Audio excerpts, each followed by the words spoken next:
Hey, Rawle. How are you, brother? I'm good, man. Long time no see. It's been a long time. What I've just learned for episode 5 is we'll still have the countdown because the power of the countdown allows me to bring us back in without it just like appearing weirdly throughout it. So I'm like, oh, that's why I do that on the other show that way. Yeah, well, you Live and know, learn. that's the norm. Every so often, you gotta step out of the norm and just Sometimes you just gotta be in the chaos of it for a moment. That's the power of trying new things. well, And technically, we didn't do the countdown because I was late getting here. Dealing with a client. So, we weren't gonna say that. oh well. No, it's all good. It's Well, life. Life happens. well, you're like a wizard. You're never late. A wizard appears right when they're needed. True enough. That applies to all of us. So we're You're all right where wizards. you're supposed to be when you're there. So here we are. Here we are Hmm. today. Episode 4. We've got some new upgraded branding going on for the site. And Yeah, people, look at what Gene has been doing. He's oh, been so please. busy. I mean, Just making a nice little frame, trying he's to a improve the he's the experience a little bit. creative genius behind the madness Oh, that we're is in the trouble Rawle and then. Gene Show. How you showing up today? How am I showing up today? You know what? I'm having a good day. The morning started great, and it's continued to go that way. Honestly, it's been a nice day. I was walking back from went to the gym early because I had to drop my truck off for summer tires and everything. Oh yeah, getting the pumped in. I love the gym. I exercise period. But I was walking back from dropping my truck off, thinking, man, no matter how the rest of this day goes, it's already had great ingredients to make a great day today. Hmm. It's just like that was like a real interesting piece to stop and think about and re bring up. As actually a friend of mine, Stoyan, I was on his podcast at the end of last year, and he just shared a clip this morning where we were talking about how your days and everything else and how you view the world are all about the ingredients you put at the top, and that just really stuck with me for the rest of the so far with the rest of this day. And so Very it doesn't good. even matter that my family left me one cereal bit in the Lucky Charms box. But they left you one. It wasn't even a charm, it was just a cereal. When I grabbed it and poured it out, I'm like, oh, this was intentional. How does one work in a bowl of milk? Do you just drink all the milk, or you take small pieces of the one to I stretch? just I just ate it dry. Well, they could have left you none. Well, and then I wouldn't have had a good laugh, something funny to post on Facebook, which a lot of people are having a laugh at, and then I wouldn't have walked up to McDonald's and gotten myself a, a breakfast. I wouldn't, and to be outside again. It was so Well, overall, I'm all the sure good things. she probably left it there laughing, knowing, oh my God, he's just going to blow his stack in a funny way. That's exactly what happened Be like because Fred Flintstone, Wilma. I wasn't sure which one of my wonderful family members had done that.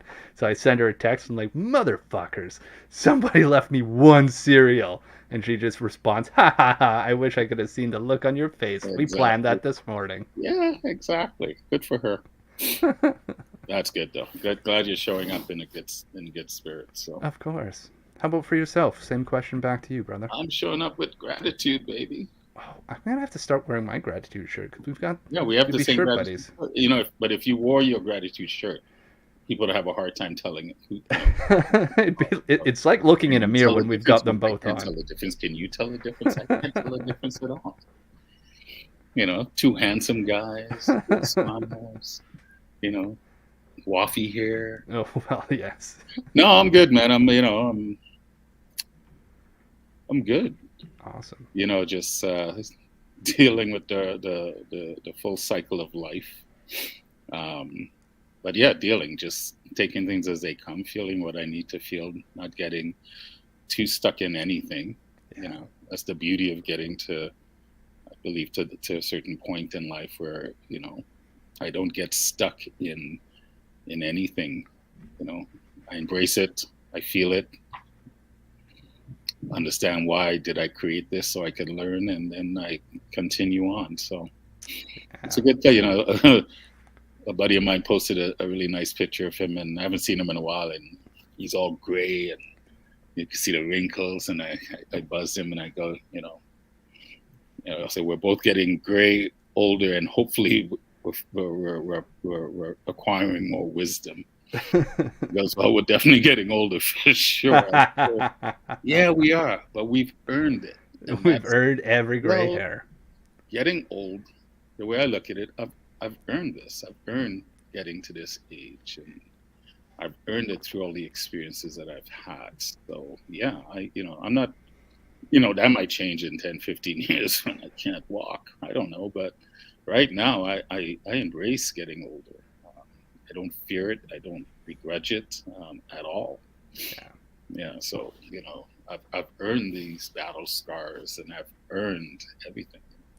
When we talk about, I had a friend ask me once, she goes, do you think it's possible to live this life and not be brokenhearted? I said, no, I don't think so. It's part of the being brokenhearted is high. Sorry? I said it's part of the experience. Well, that's just it. And, it's like every time your heart gets broken, you let that light in, if you want to look at it. It's all perspective. I mean, for me, even with some of the low vibing experiences I'm having right now, I still welcome them because I keep growing and learning from them. Yes. So yeah, Gratitude. Gratitude. It's a powerful experience to have. And the gratitude component of it, being able to look at anything and find the gratitude of it and what it's going to learn for you. I heard this interesting quote. I think it was on the Lewis Howes show. No, it was on Ed Milet. I want to give the proper reference there, on his latest podcast.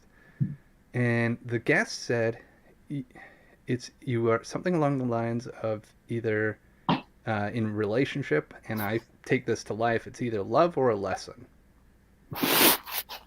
So are you open to the love, and then you are also open to the lesson. And I thought that was an interesting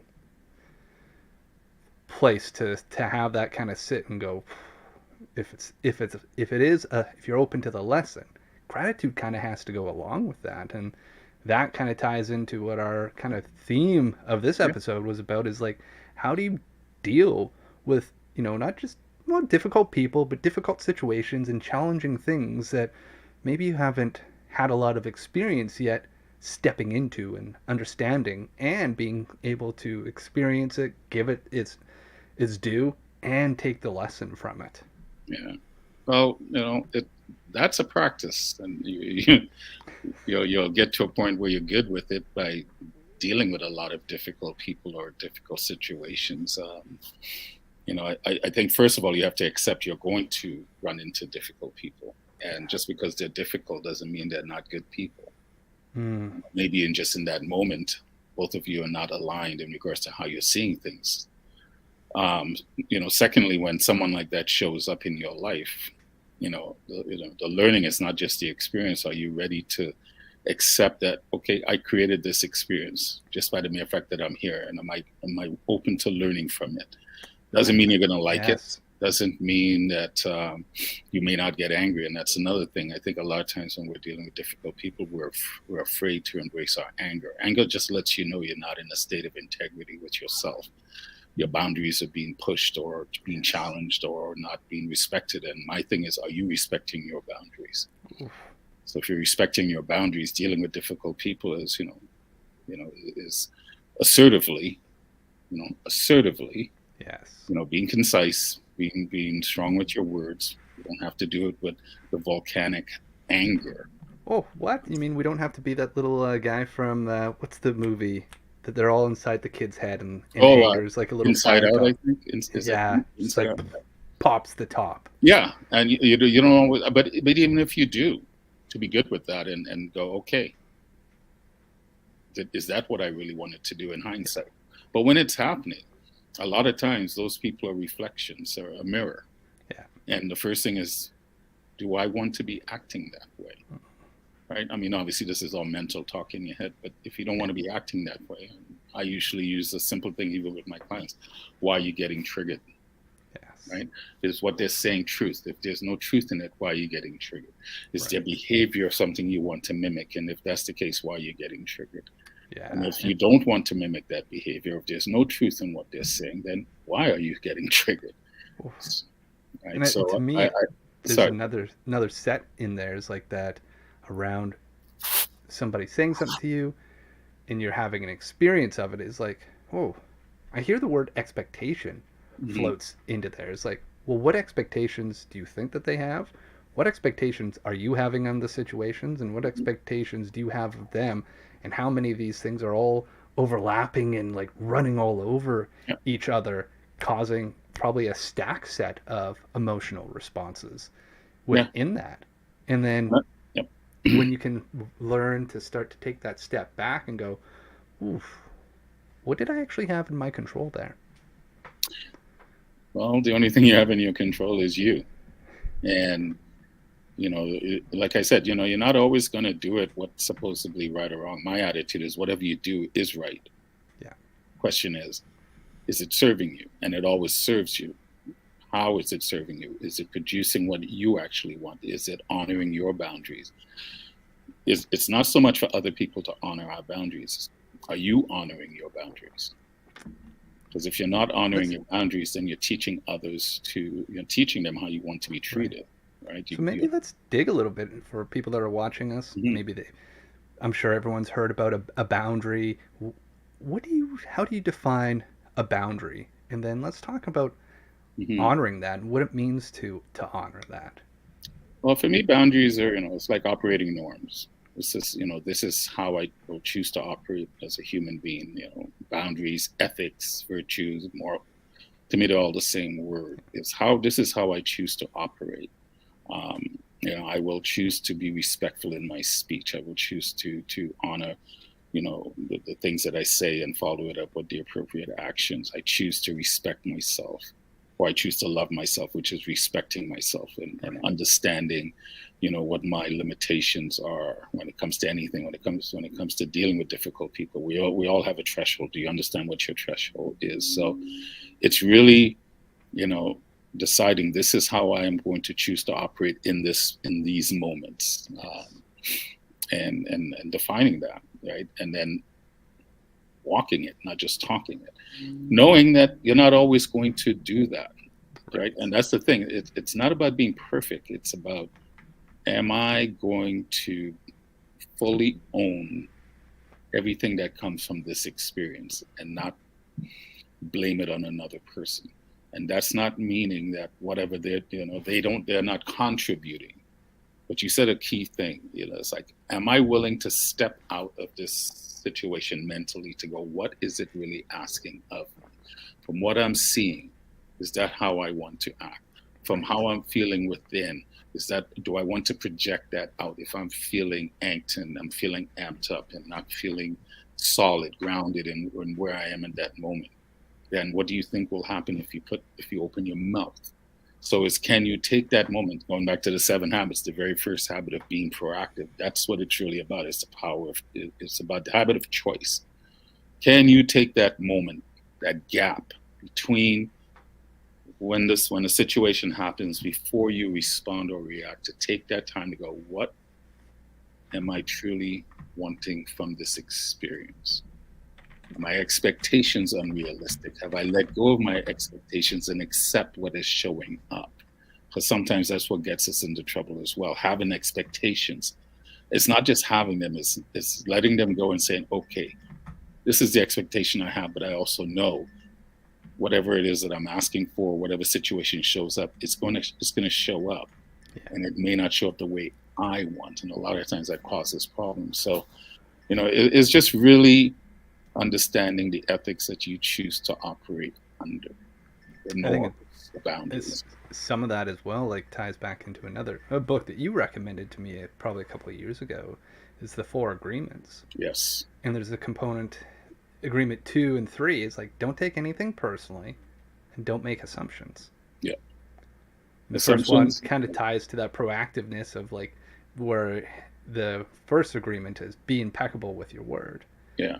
So how do you have impeccability with your word, but that also means to take that step back like you're talking about and owning it.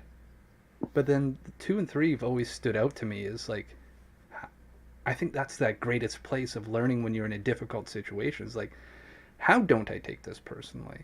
And how don't I make an assumption about what's going Well, I say take it personally. You're a person. You're going to take it on? personally.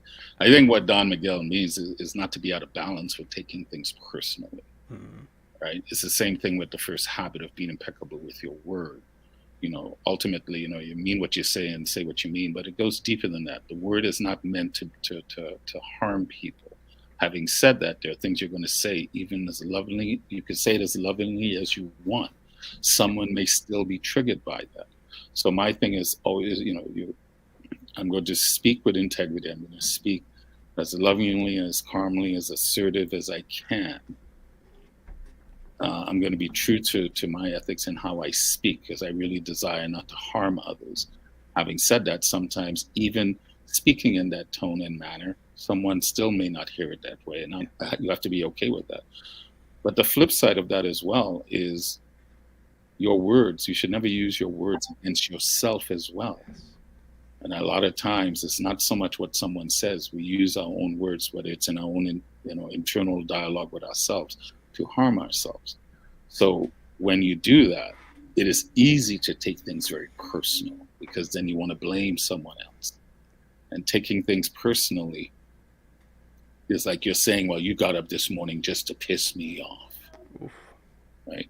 Well, no, they didn't. And even if they did, even if they did, they can Even if only, they left you just one piece of cereal. even if they left you one, that's a good one, because you still have a choice. Even if that was their intentions to piss you off, you still have a choice to give into it or not give into Yeah. it.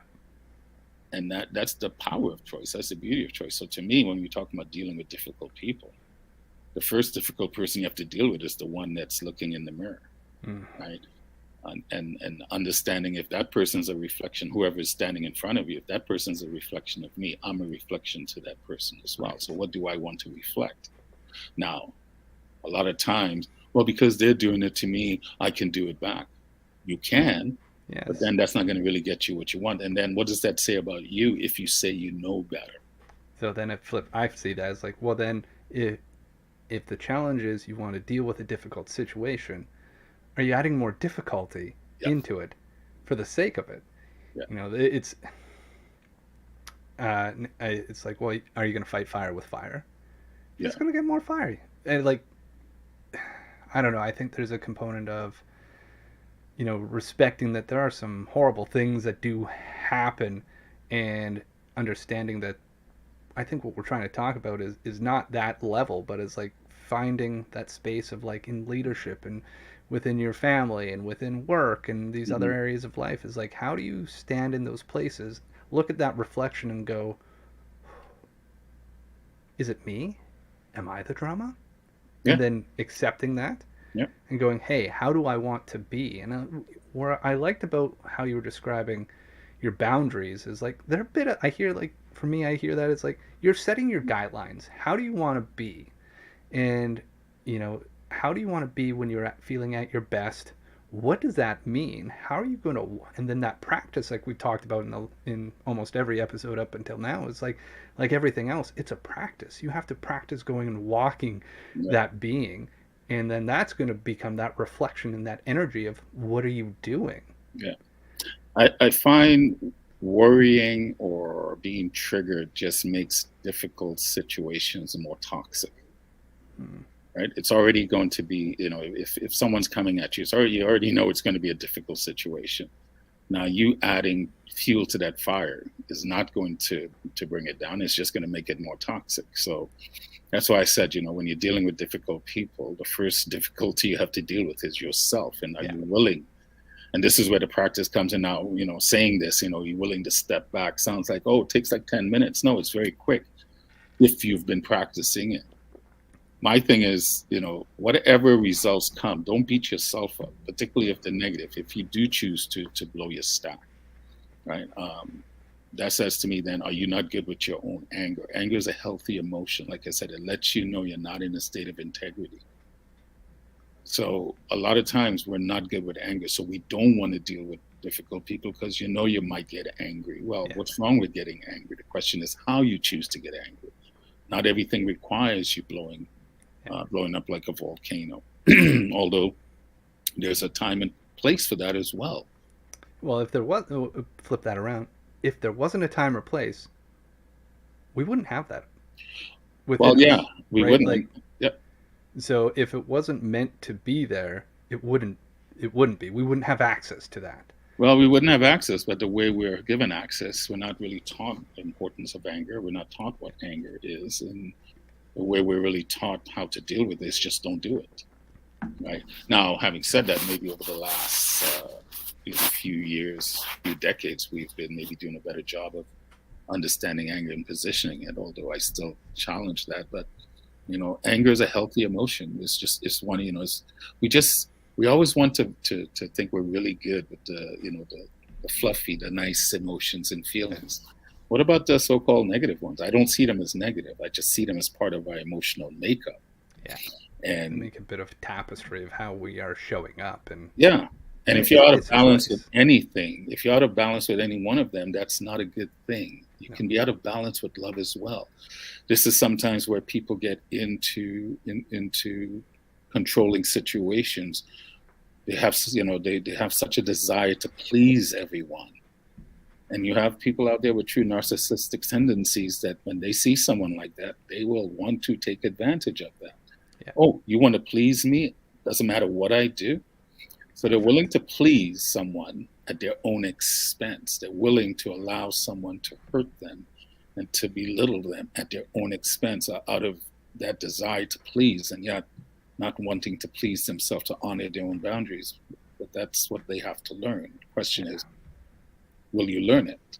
right. So I think we can flip that to any of the emotions. It's Any, like any. you need to have that harmony of within you, um, and feeling all of them. It's like when we talk about taking that step back, it's like, well, part of our coaching practice is processing those emotions. It's like you're actually going to be called in to stand in them and Yeah. experience them versus being controlled by them. Is like, how do you actually know to get to know that anger? And where we've spoken about before, like almost everyone, emotions are a messenger. They're getting your attention. Hmm. So what's actually standing behind the anger? And if you're not willing to step into it, meet it, and greet it, you'll never actually find out truly what was sending that message in the first place. Yeah.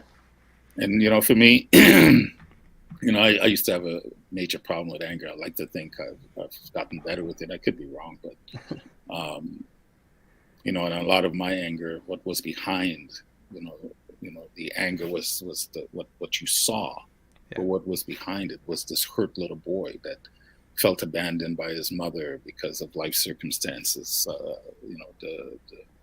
The end results of sexual abuse, physical, mental abuse at the hands of my father, my stepfather, my uncle, blah blah blah.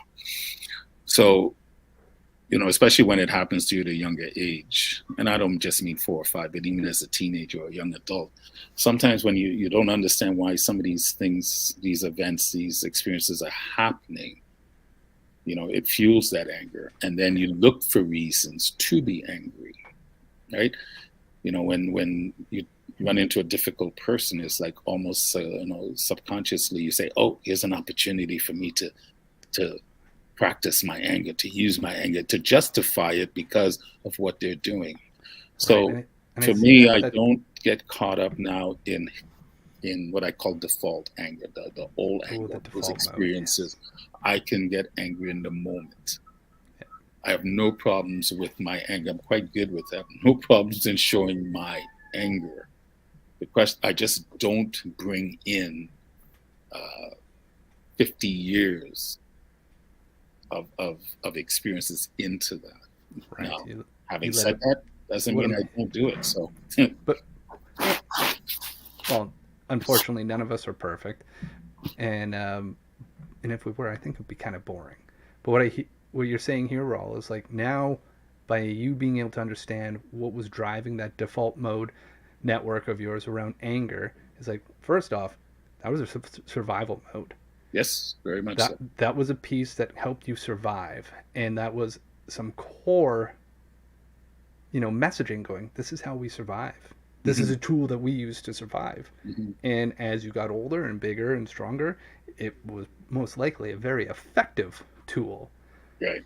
right? And seeing that for what it was, now that you can reflect on that as somebody who's had these experiences, learn to go through all of that, you can go, okay, do I need to survive in this moment? What is driving this?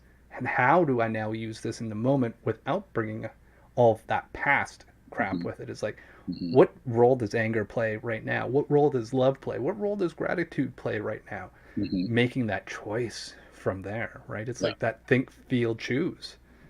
And when we're in And that, default mode, we yeah. kind of skip the feel part or the think part. We go right to feel and activation. Well, like I said, we're emotional beings, so we're automatically going to feel. And a lot of times we beat ourselves up for those initial feelings. And my thing is, don't do that. Feel what you need to feel. The question is, have you done the work? Do you trust that you have the abilities to get past that feeling if it's not a feeling that you truly want? Right. If you're going to put that feeling back into the world, you know it's not going to yield the results that you want. So you have an opportunity to step back and go, is that what I really want? Yeah. Having said that, if you choose to do that, also don't beat yourself up. It's like falling down. I'm going to fall down. I'm going to pick myself up, try to understand why did I fall down this time so I could know, and then let go of those negative energies, if you want to call it that. But I'll keep the experience, because the experience of falling down, wisdom is attached to it. So I'm going to keep the experience, but let go the suffering of the experience. But that takes time. And like I said, when you say, well, we're not perfect, I hate when we say that. Because to me, it's almost a way of justifying doing what you're doing. We're not perfect. It's not about being perfect. No one is perfect in the way we use that word. It's all about experiences, and what experience do you want to have? And the perfection, if you want to say anything, lies within you. And sometimes you will do it well, and sometimes you won't. That's the balance of life. This is why I was telling, we listen and we hear things. And we figure when we do coaching and counseling and all this stuff, all these things will go away. They never go away. Can you release the suffering from the experiences that you're having? Can you identify if something is happening in real time, in living color? Can you identify the suffering that's coming and go, that's not what I want? And it's on me how I choose to interact with what's happening in front of me, no one else. Doesn't matter what that person is doing, you still have a choice. And a lot of times when we talk about accountability, self-accountability, that's what I talk about. I accept that in every moment, in every situation, I still have a choice. Doesn't mean I would like the choice, but just because I don't like the choice doesn't mean the choice doesn't exist. Yeah. Am I looking to make our already difficult situation more difficult, more toxic? Or am I looking to find a way of a resolution that's going to say, hey, I understand maybe you're in a bit of pain, or maybe I'm not fully understanding where you're coming from. Let's back up a second. Help me to understand where you're at right now. Why are you feeling this way? Why do you feel the need to attack me? And that's my interpretation of what I'm seeing. I could be wrong. So help me to understand what we're entangled with right now.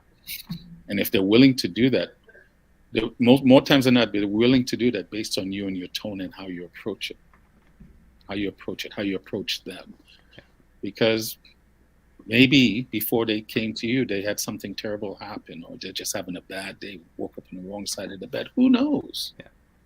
But it takes a few seconds. I've done it many times. I'm sure you have, where the situation looked like it was going to be a volcano, and just by staying calm, by being able to use your big boy words, you were able to encourage and invite that person to say, hey, I don't think being a volcano is what you want. I know it's not what I want for myself. How else can we do this? Yeah. And sometimes, not all the time, but sometimes people will follow.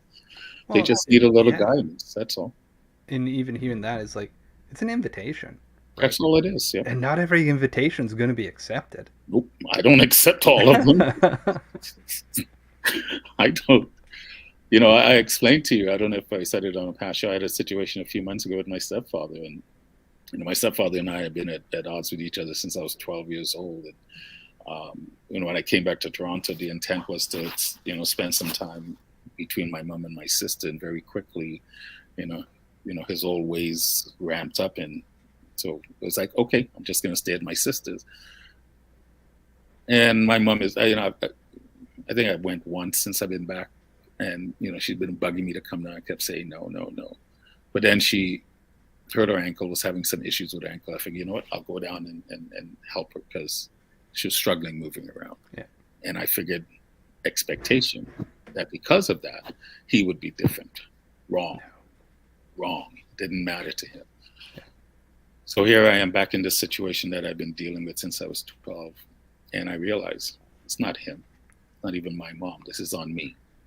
Because I had this expectation, because of the situation, things would change, but nothing had changed. The principal players have not changed. So why then would I expect something different? Right. I fully accept that situation. That's on me, because I made that choice to go to my mom's. And now I'm dealing with the consequences of it. But I can deal with it. Right. But I accept the responsibility, because I'm the one that put myself in that situation, no one else. I didn't go down there. I didn't yell, didn't scream, didn't threaten, do anything. I said what I had to say assertively. He didn't like it, the fact that he couldn't push my buttons anymore. That just made it even worse for him, but I don't care. I'm going to do me, right? So at the end of the day, dealing with difficult people is really an exercise in how do you want to be in those situations? Are you going to honor your ethics, your morals, your boundaries, however you want to place that? It's like that still comes back down to that. Who do you want to be? Yeah. And in the face of greatness and in the face of darkness, it's like you say, you got to love the light, the dark, the good and the bad, the beautiful and the ugly. It's like all those are part of it. And and when you find that place of like in that practice of going, who do I want to be, and how do I define that with my words so I can reconnect back to that, and then life's going to give you tests. You're going to walk into tests, because they're everywhere. Like, they're situational. I could go outside, my phone says it's supposed to be storming. I could look outside and be like, oh, what, storming? Or it'd be like, weather, cool. It's a funny reference, but like, we have all these things happen all around us that are wildly out of our control, to the weather, to the people, to the situations that they've been in, to whatever it is that life's going to bring at you. So how do you still be in that place of, for me, it's like, it's almost like a bumper that you're putting out there. It's like that, who do you want to be? Because life's going to bump into it. And are you still going to be present? Are you going to be, for me, my words are like bold, curious, playful, kind and compassionate. It's like, can I still bring those in the face of somebody coming into that bumper zone and going, oh, what an excellent opportunity to test these out? And that's what it is. I mean, it's easy to do this when things are good. Yes. It's easy. But when things aren't in that good frame, can you still do that? And this is why a lot of people struggle. And it's like, okay, either way, you're going to have to make a choice. Yeah. It's easy to make the choice when things are good, but that same choice exists when things are supposed to be bad as well. Yeah.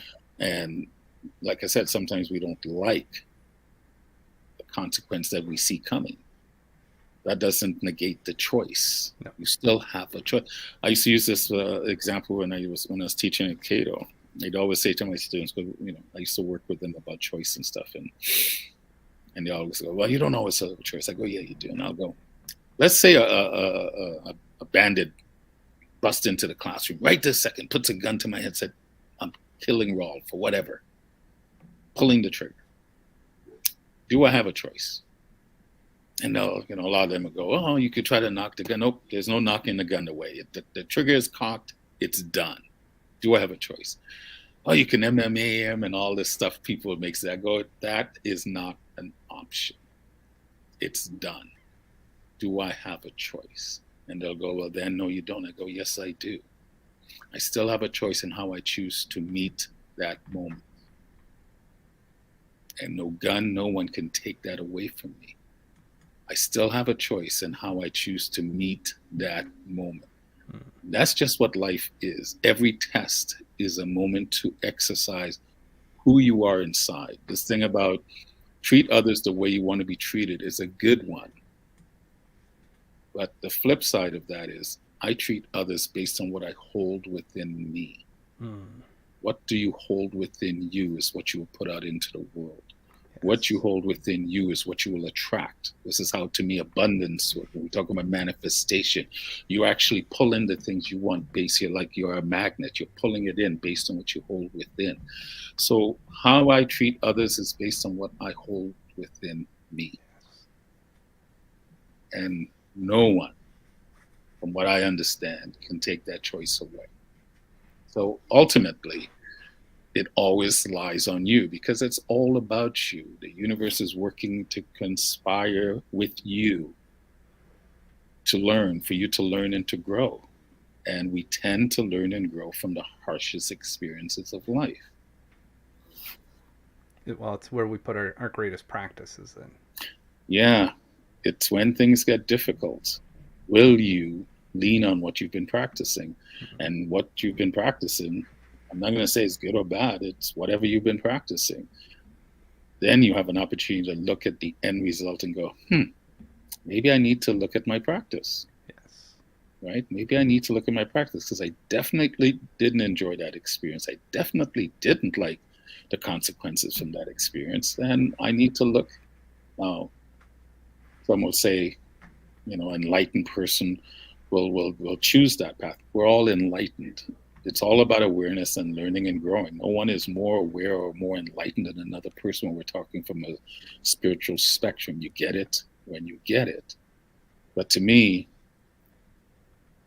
again, dealing with difficult people is a mirror.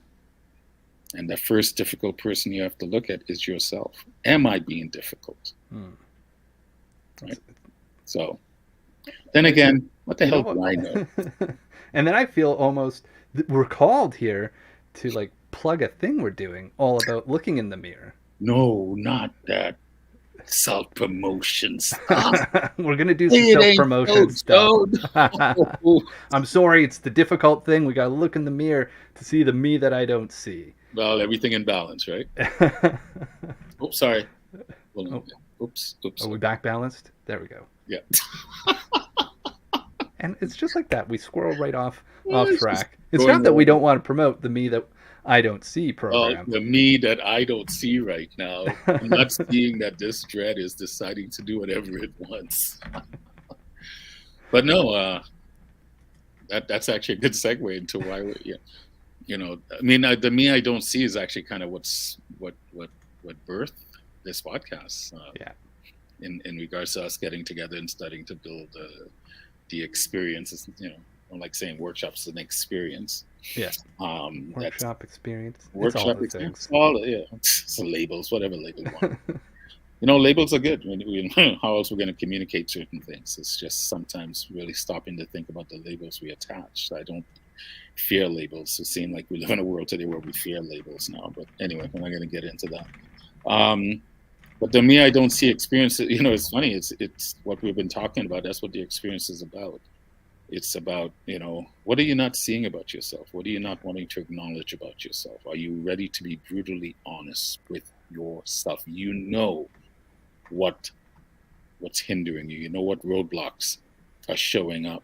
You know what roadblocks exist. And I was say, roadblocks aren't meant to keep others out. Roadblocks are there to show you how badly do you want what you say you want. I agree. How badly are you willing to live by your principles, your values, your ethics, your boundaries? Like, again, pick a label and stick it in. But so, the me I don't see experience is that assessment that we ask people to send out to up to 15 people in your circle. Some people may not want to do the full 15, whatever they're comfortable with. And then, we'll go through them and then we'll debrief the assessments in the workshop. And then the first part of the workshop is a 2-part workshop where we do the assessment debrief, but also the participants of the experience, we're going to ask them to answer those questions live and in living color. Yeah. And then we'll pair it with the responses they've gotten. And then the second part of the experience, the workshop, is us diving in deeper into certain topics around letting go and understanding what you hold within, boundaries, all these things that we might get into. Kind of laying the foundation for, the mastermind group that will launch in the fall sometime. But the Me I Don't See experience is really about the assessment and the 2 workshops. Yeah, and it's an invitation for people. I mean, and assuming our listeners have done many workshops, seen many different people, but it's a real invitation for you to be brutally honest with you, with yourself. Well, and I think as well, like the invitation is to allow those that you choose to send this to be, I use radical, you use brutal. It doesn't matter. There's an invitation to be like, are you open for the honest reflection? Mm-hmm. It's like we break this down into 3 parts. It's like first part's the assessment, which is the reflection, debriefing what you end up finding out you see in that reflection and what your friends and close people see. And then the last part is all about that integration, putting it together to take action on it. That's that practice of it that we keep. I think that's going to become a big part of everything we talk about is like, are you willing to put it into practice? Not just talk it, you got to walk it. Yeah. And one of the benefits too of the assessment, when you send it out to the people in your circle, it's really an opportunity for you to build a deeper relationship with them. Yes. And to, you're asking them to be honest in their assessment of you. As much as I don't necessarily care for external validation, I also know I don't live on this planet by myself. So at times I want to understand those in my inner circle. How are you seeing me? How am I presenting myself? This is how I think I present myself. What are you seeing? And then to not take it personally and use it as an opportunity to actually to build a richer, deeper relationship with that person. It's an opportunity to really galvanize your relationships in a different way, if you cannot take it personally. Because just like, I don't like everything about my sister, yet I love her dearly. Well, it's not too much I don't like. It's a good thing she doesn't watch our show. Well, she's sleeping now because she works as a nurse at night. So, but I think we're at a place where we can both be honest with each other when we're not liking something that the other person says or does, and then we talk about it, we deal with it, and then we keep moving forward. So, I think that pulls together like the whole theme of our conversation today, how it pulls in with the work that we're doing with the Me I Don't See, mm-hmm. and puts it back into that practice. It's like you can still not agree with the situation and still come at it from this place of compassion, kindness, mm-hmm. loving, caring, mm-hmm. looking for what is the resolve here. What does the walking component of this? Yeah. It's like, how do we walk this together? Yeah. And that's why also I use the word be assertive. Being assertive is saying, you know what, I'm going to stand my ground. I'm going to stand up for my principles and my values and not just talk it. I am going to be in living action with it. And I think a lot of times people confuse that for anger, or, like we live in a world today where questioning is now a phobia. No. I ask a lot of questions because I'm seeking clarity. I don't understand. And so, to me, excuse me, it's really that opportunity to put into action what you say you really believe. Yeah. And that's what the Me I Don't See experience is really about. Are you ready now to truly put into action what you say you believe? But before you can put into action, let's understand, what do you believe? Yes. What do you know about yourself? Truly know about yourself. We're not, so far everyone that signed up, except one young person that I know, but most of the people are not 16, 15, even in their 20s, their 30s. They've lived life a bit. So, this is not your first rodeo. No. Right. So, are you ready to be honest? And I speak from experience. Up until I had my moment, I was a nice guy. I was a likable guy. Yeah. But my anger didn't take much to trigger me. No. And I think that's probably one of the reasons I was tolerated by so many people, because I was a nice guy. But Mm. that anger was just, it was always there. It was just Yeah. under the surface. And also, I spoke one way and walked a different way. Couldn't trust my words, right? So I speak from experience, right?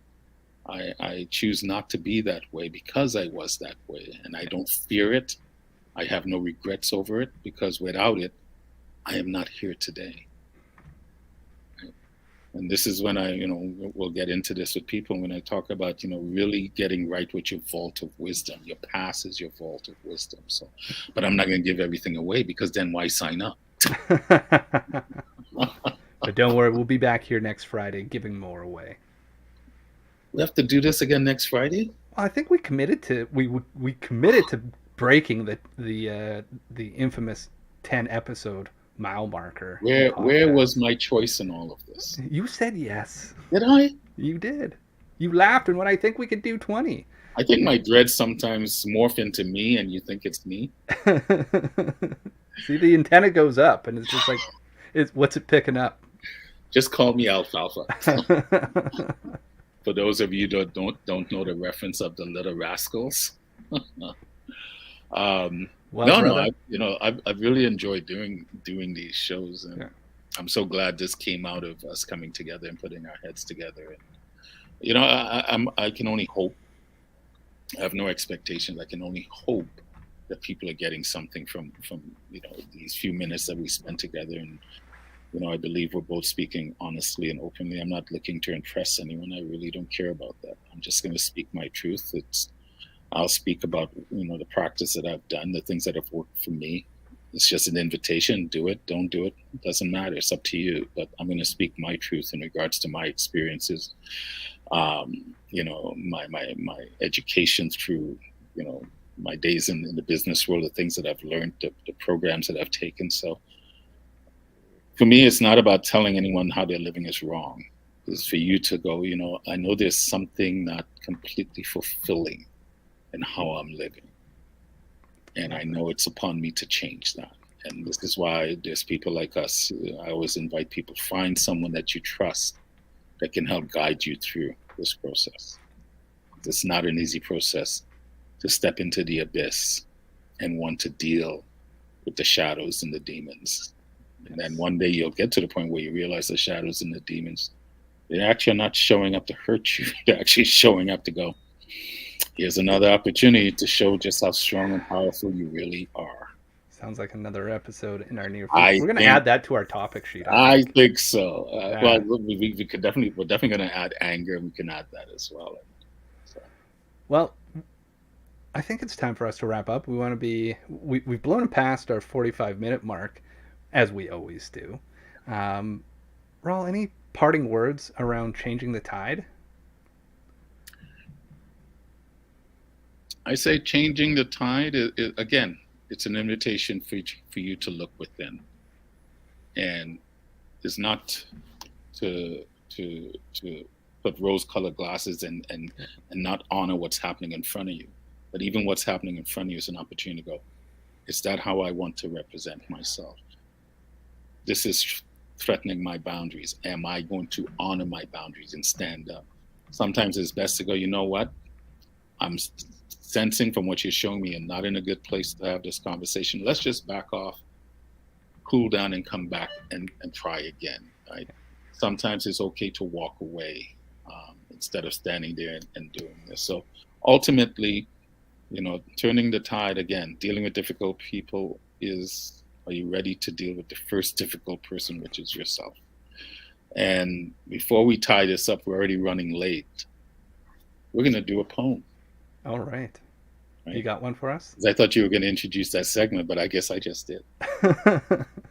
No, Gene and I were talking, I think it was earlier this week at our production meeting, and he goes, I think I want you to start doing poetry. So then I challenged him to write a poem, which he did. But we won't do it today. I'm not going to put you on the spot just All right. yet. But next week. All right. I'm going to give you a week. It's a poem about difficulty on top Yeah, of it it. is. So it'll tie in, and I'm pretty sure next week's topic will kind of give a continuation of difficult people in a different theme. But and for those that are listening, one of the things I maybe just because I'm a poet, but I always invite people, write a poem about your life, about experiences in your life.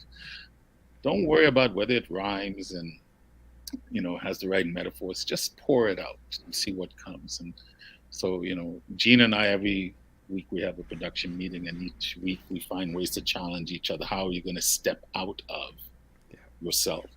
So this was part of them accepting. So Well, I do well, have maybe maybe. I should I step out and be put on the spot?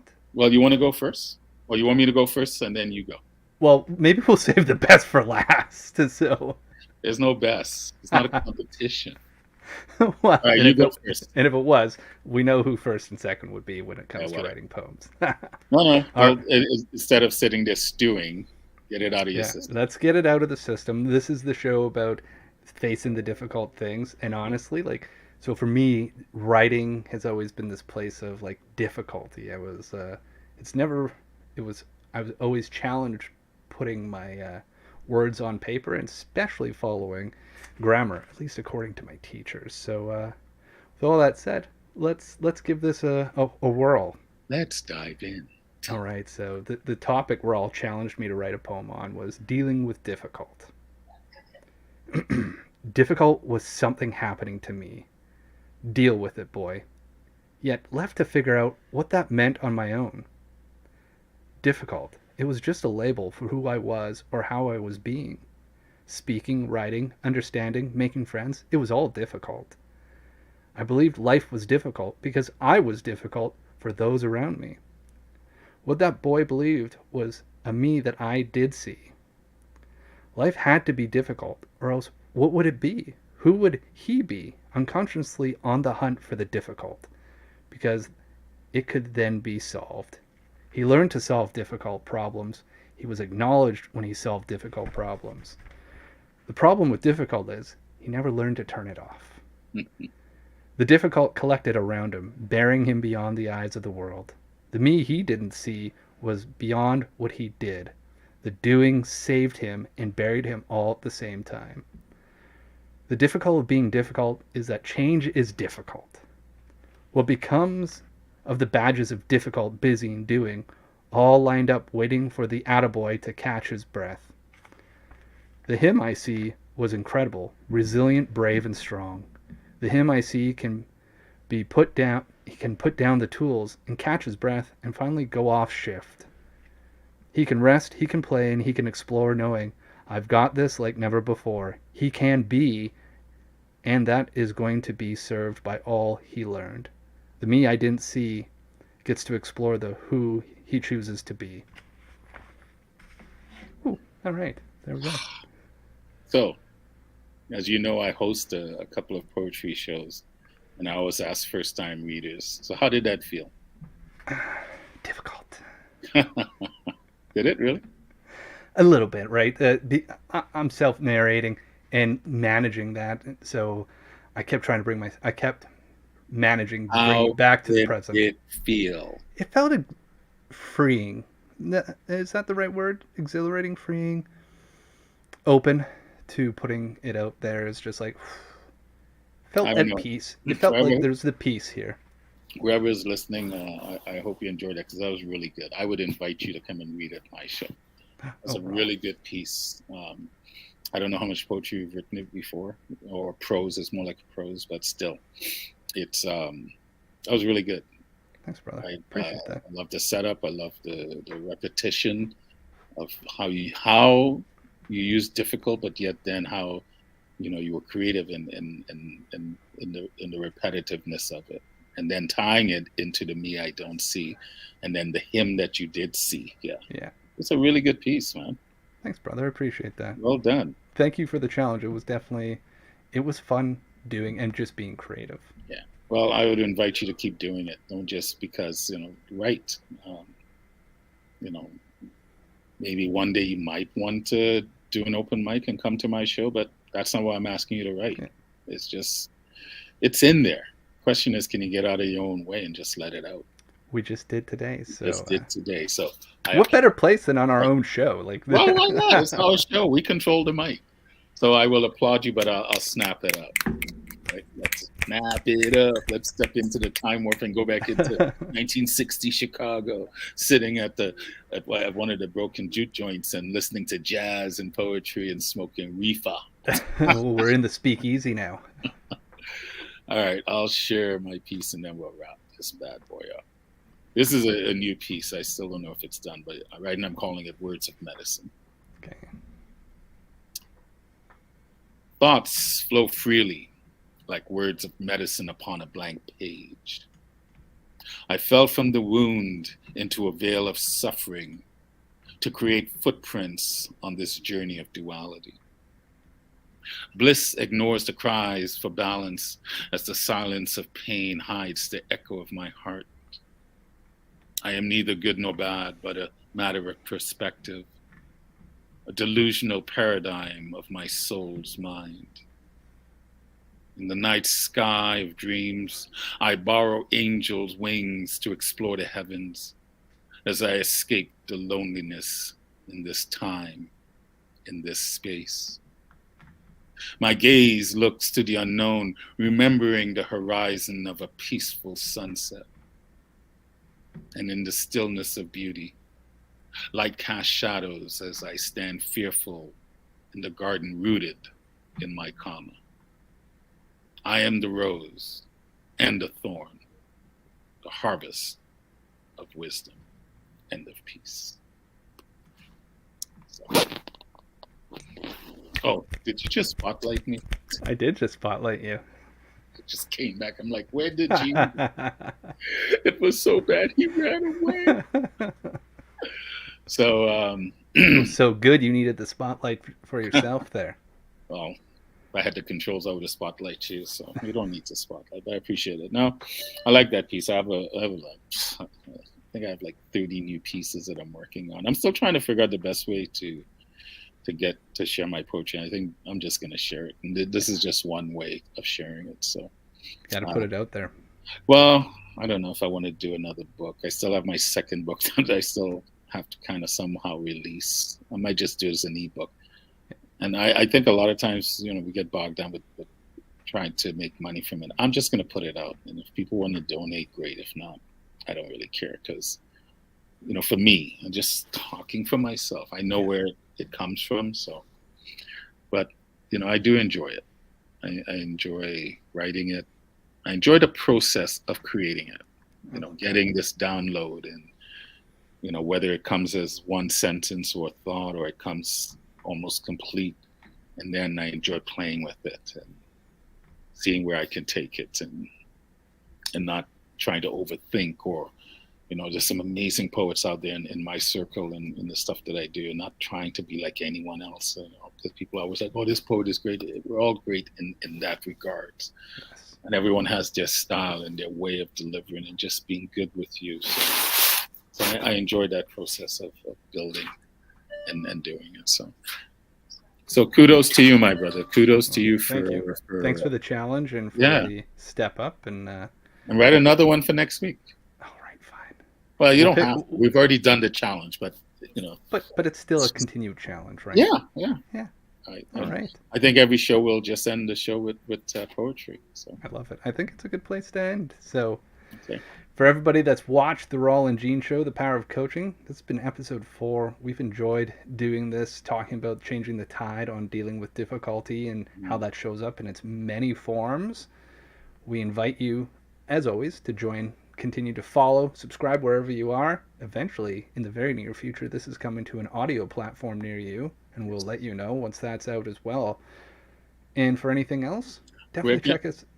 Pardon? Well, I was just going to say, where can people follow us? Well, they can follow us on LinkedIn, on Facebook, and eventually on the YouTube as well. Like YouTube's our primary channel for Peel Back. So Peel Back, you'll be able to find us at all the links on our upcoming relaunch of the website as well. Will feature this show too in the very, very near future. So definitely keep following along. We are a work in progress, and we love showing that. So Rawle, my brother, thank you so much for another great show. And for Thank you. everybody else that has watched us, we've had a number of you watching the entire time. So thank you so much. It means the world to us. And if you ever have any questions, reach out to Rawle or myself, either on Facebook or LinkedIn. We're here for you. And don't forget, sign up for the assessment and the workshop.